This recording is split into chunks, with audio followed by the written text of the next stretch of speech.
nos nossos dias, nós sabemos que temos muitas profecias destinadas aos últimos dias, que nós cremos que estamos nele.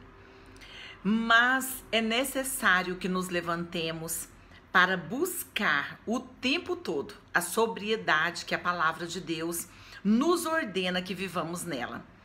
A palavra de Deus diz lá em 1 Pedro, no capítulo 5, sede sóbrios e vigiai. Vigiai o quê e vigiai quem? Vigiai o seu coração, vigiai o seu entendimento. Eu tenho que vigiar o meu pensamento, a minha mente, para que eu não seja arrebanhada por aqueles que buscam o entendimento do ser humano para ser arrastado com as loucuras deste mundo.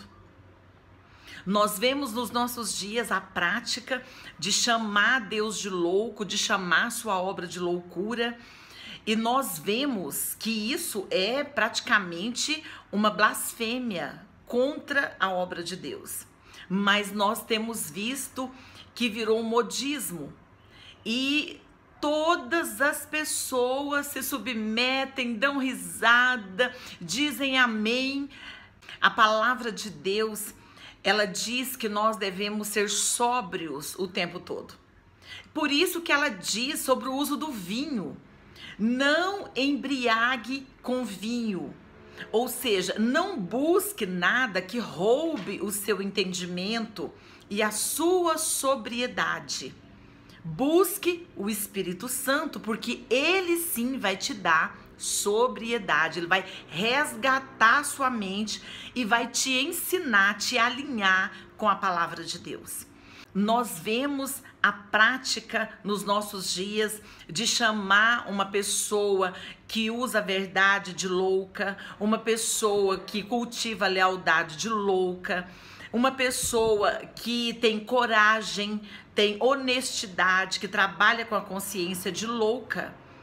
E nós deveríamos repugnar, porque nós precisamos chamar a sobriedade de sobriedade e a loucura de loucura, porque é isso que está escrito na palavra de Deus, que tem que ser o nosso comportamento. No entanto, nós vemos uma adesão em omissão, em passividade, de pessoas que se levantam para dizer que as atitudes de Deus é louca, que o método de Deus é muito louco, e como se fosse até mesmo um entretenimento.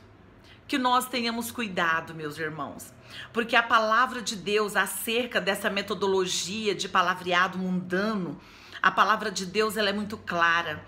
O Senhor Jesus diz que todo aquele que chamar o seu irmão de louco é réu de juízo.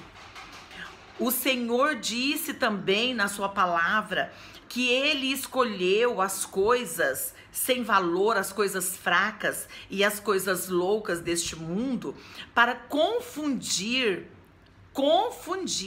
as coisas sábias.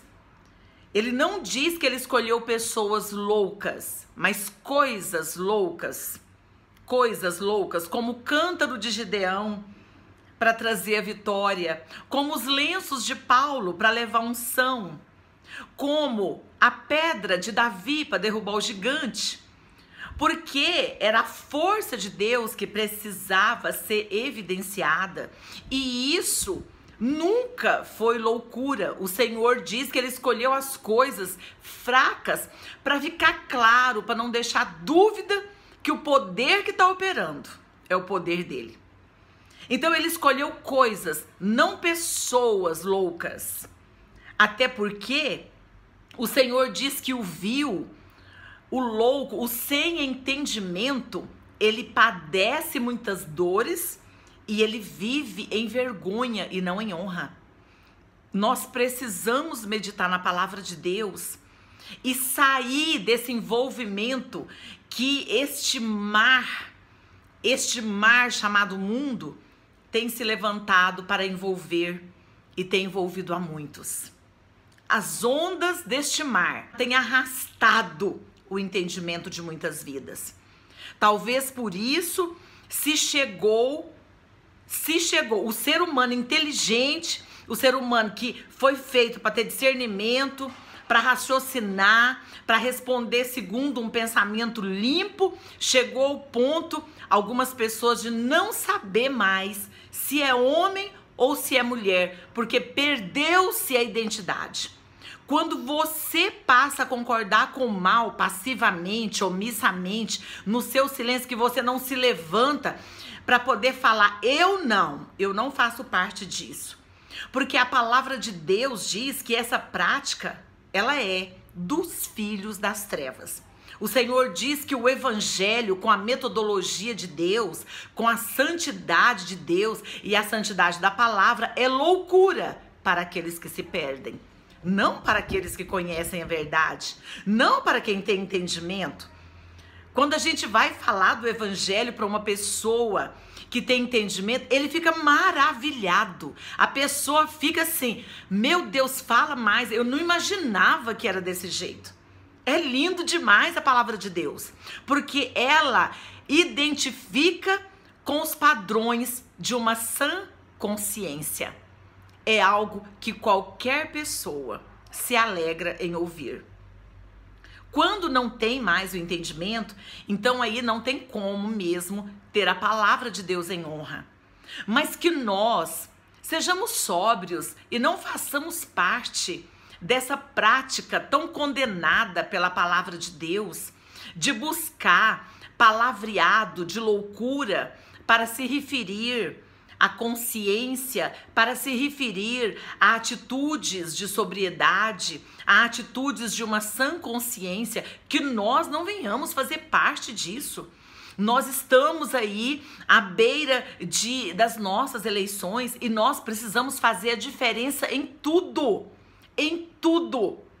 Se nós não nos dispormos a fazer a diferença em algo tão sério, que é o poder da fala, que tem poder de liberar a mente e de bloquear a mente, nós não poderemos ajudar.